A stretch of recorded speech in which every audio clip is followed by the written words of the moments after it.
നമ്മളുടെ എല്ലാ emotional നീഡ്സിനെയും carry ചെയ്യുന്നതും, നurture ചെയ്യുന്നതും അമ്മയാണ്. അമ്മയായിട്ട് നമ്മള് ഡിസ്കണക്ട് ആയി കഴിഞ്ഞാ നമ്മൾ ഇരിക്കേണ്ട പൊസിഷൻസിൽ നമ്മളിരിക്കില്ല. ഞാൻ എന്നെ തന്നെ നന്നായി നോക്കില്ല. എന്നെ മനസ്സിലാക്കാത്തൊരു പാർട്ട്ണർ ഉണ്ടെങ്കിൽ ഞാൻ ആ ദിവസം സഹിക്കും. Why do I say this? എല്ലാവർക്കും അറിയാം എന്താ റീസൺ അല്ലേ? പലർക്കും പലരുടെയും സ്റ്റോറി ആയിരിക്കും ഇത്. Coming back to this, is it your responsibility to take responsibility of your parents' anger?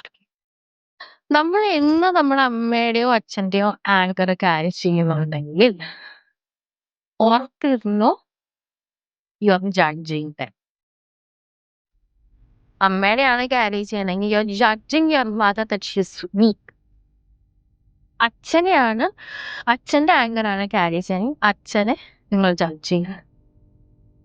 And you are not living your full life. കാരണം ആസ് എ ഹ്യൂമൻ ബീങ് ഈ ലൈഫ് ടൈമിൽ നമുക്ക് നമ്മുടെ ഇമോഷന്റെ റെസ്പോൺസിബിലിറ്റി മാത്രം എടുത്താൽ മതി.